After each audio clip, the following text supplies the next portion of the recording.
थी। राहुल ज्योति एक शाम दोनों अपने घर के बाहर खेल रहे थे। तभी उनकी मम्मी, और राहुल ज्योति जरा इधर आओ जल्दी से। तभी राहुल और ज्योति अपने घर को चले आए। जैसे ही राहुल ज्योति घर के अंदर आए और अपनी मम्मी को मुस्कुराते हुए देखकर, क्या बात है मम्मी, आप इतना मुस्कुरा क्यों रही हो? बात ही कुछ ऐसी है, तुम्हारी नानी का कॉल आया था, आज उन्होंने हमें बुलाया है, कल को हम सब नाना नानी के घर जा रहे हैं। फिर ये सुनकर तो राहुल ज्योति की खुशी आसमान छू गई।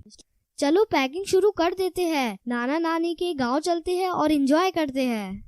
फिर क्या, दूसरे दिन सुबह सब लोग जल्दी नाना नानी के गांव के लिए निकल पड़े। राहुल ज्योति का नानी का घर काफी खूबसूरत और छोटा सा गांव था, जहां सब खेती बाड़ी करते थे और प्यार से रहते थे। राहुल ज्योति जैसे ही नाना नानी के घर पहुंचे तो उनके स्वागत के लिए नाना नानी तैयार, आ जाओ हमारे पास को आ जाओ। फिर राहुल और ज्योति नाना नानी के पास जाकर उनसे लिपट गए। फिर खास नाना नानी की बनाई हुई स्वादिष्ट खाना खाकर राहुल ज्योति ने थोड़ी देर आराम किया और फिर दोनों अपने नाना नानी हाल का मजा लूटने के लिए तैयार हो गए। ये लो, तुम दोनों के लिए मैंने खास इमली का रस बनाया है, इसे जल्दी से पी लो, इसे गर्मी में पिया जाता है। नानी की बनाई हुई इमली का रस पीकर तो राहुल ज्योति एकदम तरोताजा हो गए। फिर नानी जी ने आम के पेड़ पर एक बड़ा सा झूला टांगा। राहुल ज्योति झूले पर बैठ गए और झूला झूलते झूलते हवा में बातें करने लग गए और फिर नाना जी के साथ घूमने चले गए। और फिर रात हो गई। फिर राहुल ज्योति नानी जी के साथ रात के खाने के लिए फिर घूमकर घर लौट आए।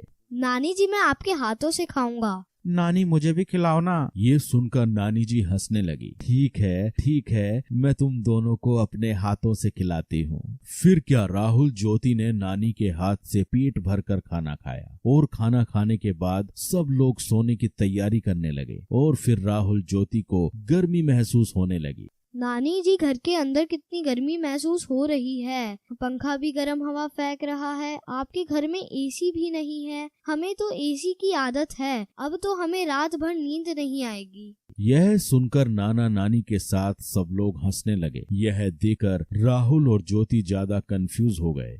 आप सब हंस क्यों रहे हो? हमने कुछ गलत कह दिया क्या? ना बेटा ना, तुमने कुछ गलत नहीं कहा। छोटा सा तो हमारा गांव है, हमारे पास एसी कैसे होगा बेटा, लेकिन हमारे पास एक ऐसा एसी जरूर है जो तुम्हारे शहर में नहीं होगा। नानी जी ने फिर जाकर छत पर गद्दे बिछाए और सोने लगे।